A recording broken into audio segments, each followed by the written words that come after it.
সুপ্রিয় শিক্ষার্থী সবাইকে স্বাগতম। কেমন আছো? আশা করি সবাই ভালো আছো, পড়াশোনার মধ্যে আছো। তো আজকে আমি কৃষি শিক্ষা দ্বিতীয় পত্রের পঞ্চম অধ্যায় নিয়ে আলোচনা করব, যে অধ্যায়টির নাম হচ্ছে কৃষি অর্থনীতি ও সমবায়। এর প্রথম পরিচ্ছেদ নিয়ে আলোচনা করব।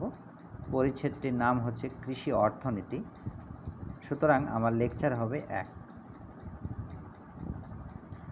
তো আমি এই পরিচ্ছেদে যে বিষয়গুলো আলোচনা করব তা হচ্ছে অর্থনীতি কী, হোয়াট ইজ ইকোনমিক্স, কৃষি অর্থনীতি কী, হোয়াট ইজ এগ্রিকালচারাল ইকোনমিক্স, কৃষি খামার কী, হোয়াট ইজ এগ্রিকালচারাল ফার্মিং, একটি আদর্শ কৃষি খামারের বৈশিষ্ট্য, criteria of an ideal agricultural farm, কৃষি খামারের শ্রেণীবিভাগ, ক্লাসিফিকেশন অফ এগ্রিকালচারাল ফার্ম, এবং সবশেষে আলোচনা করব খামার পরিচালনার মূলনীতি, অপারেটিং প্রিন্সিপালস অফ ফার্ম। তো প্রথমেই আমরা জানব অর্থনীতি ও কৃষি অর্থনীতি কী। তো অর্থনীতি হচ্ছে সামাজিক বিজ্ঞান এর একটি শাখা, যা পণ্য এবং কৃত্যের উৎপাদন, সরবরাহ, বিনিময়, বিতরণ এবং ভোগ ও ভোক্তার আচরণ নিয়ে আলোচনা করে থাকে। শিক্ষার্থীরা, তোমরা জানো যে আমাদের সম্পদ সীমিত, কিন্তু চাহিদা বা অভাব হচ্ছে অফুরন্ত। একটির অভাব পূরণ করতেই আরেকটি অভাব এসে যায়। তাই এই সীমিত সম্পদকে মানুষের অফুরন্ত চাহিদা পূরণের জন্য ব্যবহার করা, এই অর্থাৎ পণ্যগুলো উৎপাদন করা, সরবরাহ করা, ভোক্তার কাছে পৌঁছে দেওয়া, বা ভোক্তার আচরণ, ভোক্তা পণ্যটাকে কিভাবে নিচ্ছে, কতটুকু নিচ্ছে, বা চাহিদা কতটুকু, এই সব কিছু বিষয় অর্থনীতিতে আলোচনা করা হয়। এরপর আমরা কৃষি অর্থনীতির যদি সংজ্ঞা বলে থাকি, তো এখানে একটা কৃষি অর্থনীতির সংজ্ঞা আছে, যে কৃষি অর্থনীতি হলো এমন একটি বিজ্ঞান যেখানে কৃষি শিল্পে নিজস্ব বৈশিষ্ট্যের আলোকে অর্থনীতির সাধারণ সূত্রসমূহ প্রয়োগ করা হয়। এই সংজ্ঞাটা দিয়েছে এলসি গ্রে নামে একজন ভদ্রলোক, তিনি এই সংজ্ঞাটি দিয়েছেন। তো শিক্ষার্থীরা এখানে খেয়াল করো, কৃষি শিল্পে নিজস্ব বৈশিষ্ট্যের আলোকে অর্থনীতির সাধারণ সূত্রসমূহ প্রয়োগ করা হয়। তোমরা যারা বিজনেস ব্যাকগ্রাউন্ডের স্টুডেন্টস আছো, তোমরা বলতে পারবে যে অর্থনীতির বিভিন্ন ধরনের সূত্র আছে বা বিধি আছে, যেমন ভোগ বিধি, যোগান বিধি। যেমন যোগান বিধিটা কি? একটা বাজারে কোনো পণ্যের যোগানটা বেড়ে গেলে কি হবে? তার মূল্যটা স্বাভাবিকভাবে তার বাজার মূল্য কিন্তু কমে যাবে। আবার যোগান যদি খুব কম হয় বাজারে, তাহলে পণ্যটার দাম কিন্তু আবার বেড়ে বাজার মূল্য কিছুটা তুলনামূলক বেশি থাকে, অর্থাৎ বাজারের ওই পণ্যের যদি চাহিদা বেশি থাকে। তো এই যে অর্থনীতির বিভিন্ন যে বিধি আছে বা সূত্র আছে, এগুলোই কিন্তু কৃষি বিজ্ঞানে অর্থাৎ কৃষি শিক্ষায় আলোচনা করা হয়। এই জন্য বলা হয়েছে কৃষি শিল্পে নিজস্ব বৈশিষ্ট্যের আলোকে অর্থনীতির সাধারণ সমূহ প্রয়োগ করা হয়। অর্থাৎ অর্থনীতির যে সূত্রগুলো আছে বা বিধিগুলো আছে, যেমন আমি বললাম যোগান বিধি, ভোগ বিধি, এই বিধিগুলো কৃষি অর্থনীতিতে আলোচনা করা হয়। এছাড়া আমরা আরও একটা সংজ্ঞা বলতে পারি যে কৃষি অর্থনীতি হচ্ছে অর্থনীতির সেই শাখা যেখানে কৃষির যাবতীয় কর্মকাণ্ড, যেমন মূলধন, কৃষি ঋণ, কৃষি বিষয়ক লাভ লোকসান, কৃষিপণ্য বাজারজাতকরণ, ভোক্তার মধ্যে বিতরণ, ব্যবস্থাপনা, তাদের সমস্যাসমূহ ও তার সমাধান ইত্যাদি প্রক্রিয়া বা বিষয় আলোচনা করা হয়। সেইটাই হচ্ছে কৃষি অর্থনীতি। তো এখন আমরা জানব খামার কি, অর্থাৎ ফার্ম বা ফার্মিংটা কি। তো শিক্ষার্থীরা এখানে খেয়াল করো, এখানে আমার 4টা শব্দ লেখা আছে: ভূমি, শ্রম, মূলধন, সংগঠন। তো যারা বিজনেস ব্যাকগ্রাউন্ডের স্টুডেন্টস আছো, তারা এই 4টা শব্দের সাথে পরিচিত। অর্থাৎ আমি যেটা বলতে চাচ্ছি, কোনো পণ্য উৎপাদন করতে গেলে 4টি উপাদান লাগে, যেই 4টা উপাদানগুলোকে আমরা বলে থাকি আহ, আহ, উৎপাদনের উপকরণ। তো উৎপাদনের প্রথম উপকরণ হচ্ছে ভূমি, এরপর দ্বিতীয় উপকরণ শ্রম, তৃতীয় উপকরণ হচ্ছে মূলধন, চতুর্থ উপকরণ হচ্ছে সংগঠন। সংগঠন বলতে আমি এই উৎপাদন প্রক্রিয়ার ব্যবস্থাপনাকে বোঝাই। তো এই চারটি উপাদানকেই আমরা উৎপাদনের উপকরণ বলে থাকি। তো এই চারটা উপাদান ছাড়া কোনো পণ্য উৎপাদন কোনোভাবেই সম্ভব নয়। তো কৃষি খামার বলতে বোঝায় উৎপাদনের এই চারটি উপকরণের মধ্যে সুষ্ঠু সমন্বয় সাধন করে পণ্য উৎপাদন করাকেই হচ্ছে খামার বলে। অর্থাৎ উৎপাদনের এই চারটি উপাদান সমন্বয় করে আমরা যখন কোনো পণ্য উৎপাদন করি সেইটাকে আমরা খামার বলে থাকি। তো এখন কৃষি খামার কি? তো খামারে উৎপাদিত পণ্য যদি ফসল হয় তাহলে সেই খামারটাকে আমরা কৃষি খামার বলি। আবার খামারের উৎপাদিত পণ্য যদি মাছ হয়, এই যে আমি এখানে ছবিতে দেখিয়েছি, তাহলে সেটাকে বলা হয় মৎস্য খামার। আবার খামারের উৎপাদিত পণ্য যদি গবাদি পশু হয় তাহলে সেই খামারটাকে আমরা বলি গবাদি পশু খামার। আবার উৎপাদিত পণ্য যদি হাঁস মুরগি হয় তাহলে সেটাকে আমরা বলতেছি পোলট্রি খামার। তাহলে এখান থেকে আমরা কৃষি খামারটা বুঝতে পারলাম। আমি কৃষি খামারের সঙ্গে আবারও বলতেছি যে উৎপাদনের চারটি উপকরণ সমন্বয় সাধন করে যখন কোনো পণ্য উৎপাদন করা হয় তখন তাকে খামার বলে। উৎপাদিত পণ্য যদি ফসল হয় তখন তাকে কৃষি খামার বলে। উৎপাদিত পণ্য যদি মৎস্য হয় তাকে মৎস্য খামার বলে। উৎপাদিত পণ্য যদি গবাদি পশু হয় তাকে গবাদি পশু খামার বলা হয়। এরপর আমরা জানব যে একটি আদর্শ কৃষি খামারের কি কি বৈশিষ্ট্য থাকে। তো একটি আদর্শ কৃষি খামারের প্রথম বৈশিষ্ট্য হচ্ছে মূলধন। আমরা কোনো খামার করতে গেলে প্রথমেই আমরা মূলধনের কথা চিন্তা করি। তো মূলধন এখানে আমরা অর্থকে বোঝাবো, আবার জমিও হতে পারে। তো প্রথমেই আমরা মূলধনের কথা চিন্তা করি। মূলধন ছাড়া কোনোভাবেই একটি কৃষি খামারের পণ্য উৎপাদন করা সম্ভব নয়। এরপর খামারের অবস্থান। তো একটি আদর্শ কৃষি খামারের যে বৈশিষ্ট্যগুলো আছে এর মধ্যে কৃষি খামারের অবস্থান যে বৈশিষ্ট্য, এটা সবচেয়ে গুরুত্বপূর্ণ একটা বৈশিষ্ট্য। কারণ কি, একটি কৃষি খামারের অবস্থান যদি প্রধান সড়কের পাশে হয় তাহলে কি হবে, আমার এই কৃষি খামারের বিভিন্ন যন্ত্রপাতি নিয়ে যাওয়া অর্থাৎ যাতায়াত করা বা খামারের উৎপাদিত পণ্য বাজারে নিয়ে যাওয়া আমার পক্ষে সহজ হবে। আর যদি এই কৃষি খামারটা প্রধান সড়ক থেকে অনেক দূরে হয়ে যায় বা কিছুটা দূরে হয়ে যায় তাহলে পণ্য সরবরাহ করা কিন্তু অনেক কঠিন হয়ে পড়বে। এবং এই খামারের অবস্থানের উপর খামারের যে আয় ব্যয়ের হিসাব নিকাশ, এটা খুবই একটা গুরুত্বপূর্ণ।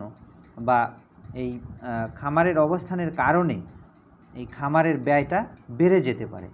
যেমন আমি উদাহরণস্বরূপ আমি বলি, একটা খামার যদি প্রধান রাস্তার পাশে না হয়ে 5-7 কিলোমিটার দূরে হয় তাহলে স্বাভাবিকভাবেই বোঝা যায় আমি বাজার থেকে যদি আমি ওই কৃষি খামারে যদি কোনো পণ্য আমি নিয়ে যেতে চাই তাহলে আমার গাড়ি ভাড়াটা বেশি গুনতে হবে বা বেশি সময় লেগে যাবে।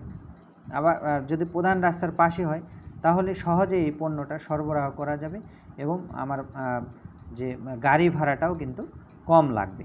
ফলে এই খামারের টোটাল ব্যয় কিন্তু কমে আসবে। কাজেই খামারের অবস্থানটা খুবই গুরুত্বপূর্ণ একটা বিষয়। এরপর প্রয়োজনীয় উপকরণ। আমার মূলধন আছে, আমার খামারের অবস্থান ঠিক আছে, এরপর আমার যদি প্রয়োজনীয় উপকরণ না থাকে তাহলে আমি এই কৃষি খামারে পণ্য উৎপাদন করতে পারবো না। তো উপকরণ বলতে এখানে আমরা বিভিন্ন জিনিস বুঝাবো। যেটা ফসলের যদি হয় তো ফসলের ক্ষেত্রে ফসলের বীজ একটা উপকরণ। এরপর ট্রাক্টর, পাওয়ার টিলার, কোদাল, নিড়ানি সহ লাঙল, বা গরু হতে পারে, খামারে যদি চাষাবাদ দিই আমি গরু দিই, তো বিভিন্ন ধরনের উপকরণের দরকার হয়। এই উপকরণ এইগুলো হচ্ছে একটা কৃষি খামারের বৈশিষ্ট্য। এরপরে আধুনিক পরিবহন ব্যবস্থা। তো একটা আদর্শ কৃষি খামার যখনই আমরা কল্পনা করি তখনই আমরা মনে করা হয় যে এখানে আধুনিক পরিবহন ব্যবস্থা থাকতে হবে। পরিবহন ব্যতীত, আধুনিক পরিবহন ব্যতীত এই খামারের বিভিন্ন পণ্য নিয়ে যাওয়া, নিয়ে আসা বা খামারে উৎপাদিত পণ্য আমি বাজারজাত করব, এটা পরিবহন ছাড়া অনেকটা কঠিন হয়ে পড়ে। খামারের অবস্থান যদি জনপদ থেকে বেশ দূরে হয় তবে তাদের পণ্য পরিবহনের জন্য যানবাহন থাকতে হবে। এরপর দক্ষ পরিচালনা। তো এইটাও একটি আদর্শ কৃষি খামারের গুরুত্বপূর্ণ একটা বৈশিষ্ট্য। আমার মূলধন আছে, খামারের অবস্থান ঠিক আছে, উপকরণ আছে, সবই আছে, আমার যদি দক্ষ জনশক্তি না থাকে, অর্থাৎ যে ব্যক্তি বা যিনি খামারটি পরিচালনা করবে বা নিরবচ্ছিন্নভাবে মুনাফা লাভের আশায় খামারটি চালিয়ে যাবে, তো সে ব্যক্তি যদি দক্ষ না হয় তাহলে আমার মূলধন আমার একদম ভেস্তে যাবে। মূলধন বলো বা খামারের উপকরণ বলো বা অবস্থান ঠিক আছে, আমার আধুনিক পরিবহন আছে, আমার সব কিছুতেই লস গুনতে হবে যদি যে ব্যক্তিটা খামার পরিচালনা করবে তার যদি এক্সপেরিয়েন্স অর্থাৎ অভিজ্ঞতা না থাকে। এরপর আমরা জানব খামারের শ্রেণী বিভাগ। তো শিক্ষার্থীরা খেয়াল করো, এখানে কৃষি খামারের শ্রেণী বিভাগ। তো এই কৃষি খামার আমরা তিনটি দৃষ্টিকোণ থেকে শ্রেণী বিভাগ করতে পারি। একটা হচ্ছে আকার, আয়তন বা উৎপাদনের উপর ভিত্তি করে একটা শ্রেণী বিভাগ করতে পারি। এরপর পণ্যের উৎপাদনের দিক থেকে আমরা শ্রেণী বিভাগ করতে পারি। এরপর মালিকানার উপর ভিত্তি করে আমরা কৃষি খামারে শ্রেণী বিভাগ করি। এই তিনটা দৃষ্টিকোণ থেকে আমরা কৃষি খামারের শ্রেণী বিভাগ করতে পারি। তো আকার, আয়তন বা উৎপাদনের উপর ভিত্তি করে কৃষি খামার হচ্ছে দুই প্রকার। একটা হচ্ছে জীবন নির্বাহী খামার বা পারিবারিক খামার, দুই নাম্বার হচ্ছে বাণিজ্যিক খামার। তো জীবন নির্বাহী খামার বা পারিবারিক খামার কাকে বলে? যে খামারটি পরিবারের সদস্যদের শ্রমে পরিচালিত হয় এবং এই খামারের জমিটা নিজ পরিবারের, এটা ভাড়াকৃত নয় বা কেনা নয়, পরিবারের জমি এবং পরিবারের শ্রমই হচ্ছে এই পারিবারিক খামার বা জীবন নির্বাহী খামারের প্রধান বৈশিষ্ট্য। এখানে শ্রমিক বাহির থেকে ভাড়া করা আনা হয় না, তবে কোনো ক্ষেত্রে যদি কখনো কখনো শ্রমিকের দরকার হয় তবে ভাড়া নিয়ে আসা যায় বা নিয়ে আসা হয়। তবে বলেছে এটা প্রধানত পরিবারের লোকজনই এখানে শ্রম দেবে এবং পরিবারের জমি হবে। এইটাই হচ্ছে এই জীবন নির্বাহী খামার বা পারিবারিক খামারের বৈশিষ্ট্য। এবং আরেকটা বৈশিষ্ট্য হচ্ছে এই জীবন নির্বাহী খামার বা পারিবারিক খামারের যে পণ্য উৎপাদিত হয়, এই পণ্যটা পরিবারের সদস্যদের ভরণ পোষণের জন্যই ব্যবহৃত হবে, এইটা মুনাফা অর্জনের জন্য নয় বা বাজারে কখনো বিক্রি করা হয় না। এইটাই হচ্ছে জীবন নির্বাহী বা পারিবারিক খামারের বৈশিষ্ট্য। এরপর বাণিজ্যিক খামার। তো এখানে বোঝাই যায় যে বাণিজ্যিক খামার এইটা জমিটা ভাড়াকৃত হতে পারে বা কেনা হতে পারে। এই বাণিজ্যিক খামারের প্রধান উদ্দেশ্য হচ্ছে মুনাফা অর্জন। এটা পরিবারের চাহিদা মেটা নয়, এটা বাজারে বিক্রি করে অধিক মুনাফা অর্জন করবে। এই মুনাফা অর্জন করাই হচ্ছে এই বাণিজ্যিক খামারের প্রধান বৈশিষ্ট্য। এই বাণিজ্যিক খামারে শ্রম কি করা হয়? শ্রম বা শ্রমিক বাইরে থেকে ভাড়া করা হয়, বাইরে থেকে শ্রমিক নিয়ে এসে এখানে কাজ করানো হয় বাণিজ্যিক খামারে। এরপর আর একটা বৈশিষ্ট্য হচ্ছে বাণিজ্যিক খামারে বিনিয়োগ বেশি থাকে, অনেক বেশি টাকা বিনিয়োগ করা থাকে, ফলে এর ঝুঁকিটাও বেশি, কারণ আমার যদি লস হয়ে যায় আমার অনেক টাকা লস হবে। অপরদিকে এই জীবন নির্বাহী খামার বা পারিবারিক খামারে বিনিয়োগ কম করা থাকে এবং ঝুঁকির পরিমাণও কম থাকে। এরপর পণ্যের উৎপাদনের দিক থেকে খামার, এটা হচ্ছে দুই প্রকার। একটা হচ্ছে মিশ্র খামার, একক পণ্য খামার। শিক্ষার্থীরা এখানে নাম দেখেই তোমরা বুঝতে পারতেছো, মিশ্র খামার বলতে যে খামারে একই সাথে একাধিক পণ্য উৎপাদন করা হয়। যেমন আমার যদি একটি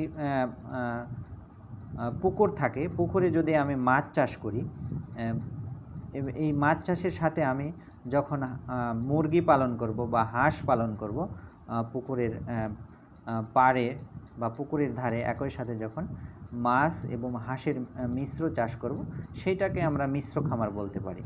আবার আমি কৃষি জমিতে ধান চাষ করব, সেই সাথে কৃষি জমির যে আইল আছে, আইলের চতুর্দিকে আমি বৃক্ষ রোপণ করতে পারি। রোপণ করে আমি এখানে বনজ সম্পদ আমি উৎপাদন করতে পারি, যেমন ফল উৎপাদন করতে পারি, বা এখান থেকে কাঠ আমি পাবো, জ্বালানি পাবো। এটা একটা মিশ্র খামার হতে পারে। মিশ্র খামারের অনেক বৈশিষ্ট্য, অনেক উদাহরণ আছে। আবার মিশ্র খামার যদি আমরা ধান খেতে আমরা মাছ চাষ করি, সেটাও আমরা মিশ্র খামার বলতে পারবো। অর্থাৎ একই জমি থেকে একাধিক পণ্য বা একই খামার থেকে একই সাথে একাধিক পণ্য উৎপাদন করা হয়, সেটা হবে মিশ্র খামার। আর একক পণ্য খামার কি? একক পণ্য খামার বা এটাকে বিশেষায়িত খামারও বলা হয়। এ খামারে কেবলমাত্র একটি পণ্য উৎপাদন করা হবে। অর্থাৎ আমি যদি গবাদি পশু উৎপাদন করি, তাহলে গবাদি পশুই উৎপাদন করব, এখানে অন্য কোনো কিছু নয়। বা আমি যদি শুধু মাছ চাষ করি, শুধু মাছই উৎপাদন করব, এখানে অন্য কোনো পণ্য উৎপাদন করা যাবে না বা হয় না। এটাই হচ্ছে একক পণ্য খামার। এরপর মালিকানার ভিত্তিতে খামার হচ্ছে 3 প্রকার। এটা হচ্ছে যৌথ খামার, 2 নম্বর ব্যক্তি মালিকানাধীন খামার, 3 নম্বর হচ্ছে রাষ্ট্রীয় খামার। তো যৌথ খামার বলতে এখানে অনেকগুলো কৃষক তাদের জমি একত্র করে বা তারা যৌথভাবে শ্রম দেয়, তারা যৌথভাবে বিনিয়োগ করে সেই অনুপাতে যে এই খামার থেকে যে লাভ হয় তারা সেটা সেই অনুপাতেই ভাগ করে নেয়। এটা হচ্ছে যৌথ খামার, অর্থাৎ একাধিক মালিকানা থাকবে যে খামারে। ব্যক্তি মালিকানাধীন খামার, এই ব্যক্তি মালিকানাধীন খামার হচ্ছে এটা একক কোনো ব্যক্তির খামার, অর্থাৎ কোনো ব্যক্তি যখন এককভাবে খামার করে সেটা হচ্ছে ব্যক্তি মালিকানাধীন খামার। এখানে কারো অধিকার নেই, কারো আধিপত্য নেই, এটা ব্যক্তি এককভাবে পরিচালনা করে। তো সাধারণত অনুন্নত দেশে বা আমাদের মতো গরিব দেশে বা স্বল্প উন্নত দেশে এই ব্যক্তি মালিকানাধীন খামারের সংখ্যাই বেশি এবং ক্ষুদ্র হয়ে থাকে। অপরদিকে বিদেশে, উন্নত দেশে এই ব্যক্তি মালিকানাধীন খামার অনেক বড়ও হয়ে থাকে। এরপর রাষ্ট্রীয় খামার। তো শিক্ষার্থীরা এখানে বোঝা যাচ্ছে রাষ্ট্রীয় খামার এটা হচ্ছে সরকারি খামার, অর্থাৎ যে খামারের মালিক হচ্ছে সরকার, সেটাই হচ্ছে রাষ্ট্রীয় খামার। এখানে যৌথ কোনো ব্যক্তি থাকে না বা একক কোনো ব্যক্তি থাকে না, রাষ্ট্র অর্থাৎ সরকার এর পরিচালনা করে। তো এই রাষ্ট্রীয় খামারে কি করে একজন ম্যানেজার বা ব্যবস্থাপক নিয়োগ করে। রাষ্ট্রীয় খামার পরিচালনার জন্য সেখানে ম্যানেজার বা ব্যবস্থাপক নিয়োগ করা হয়, সেখানে বিভিন্ন ধরনের কর্মকর্তা কর্মচারী নিয়োগ করা হয় এবং এই রাষ্ট্রীয় খামারটি একটা নির্দিষ্ট মন্ত্রণালয়ের থাকে। যেমন আমার যদি কোনো কৃষি খামার হয়, তাহলে এটা কৃষি মন্ত্রণালয়ের অধীনে থাকবে। আবার যদি কোনো প্রাণী খামার হয়, তাহলে প্রাণী সম্পদ অধিদপ্তরের আন্ডারে থাকবে, অর্থাৎ নির্দিষ্ট অধিদপ্তর বা মন্ত্রণালয়ের আন্ডারে থাকবে এই রাষ্ট্রীয় খামার। এবং এই রাষ্ট্রীয় খামারের লাভ লোকসান বা সমস্ত কাজকর্মের জন্য এই খামারের যে ব্যবস্থাপক আছে তিনি সরকারের নিকট দায়বদ্ধ থাকেন। এরপর খামার পরিচালনার মূলনীতি। তো শিক্ষার্থীরা খামার পরিচালনার 4টি মূলনীতি আছে। প্রথম নীতি হচ্ছে ক্রমহ্রাসমান আয় নীতি, ল অফ ডিমিনিশিং রিটার্ন। এরপর 2 নম্বর ব্যয়ের নীতি, ল অফ কস্ট প্রিন্সিপাল। 3 নম্বর হচ্ছে প্রতিস্থাপন নীতি, ল অফ সাবস্টিটিউশন। 4 নম্বর হচ্ছে সুযোগ ব্যয়ের নীতি, ল অফ অপরচুনিটি কস্ট। এই খামার পরিচালনার জন্য এই 4টি আমাদের মূলনীতির দরকার হয়, অর্থাৎ খামার পরিচালনার মূলনীতি 4টি। তো শিক্ষার্থীরা এই খামার পরিচালনার 4টি যে মূলনীতি আছে, এই 4টি মূলনীতি নিয়ে আমরা আগামী ক্লাসে বিস্তারিত আলোচনা করব। আজকের ক্লাস এখানেই শেষ। সবাই ভালো থাকো, সুস্থ থাকো, আল্লাহ হাফেজ।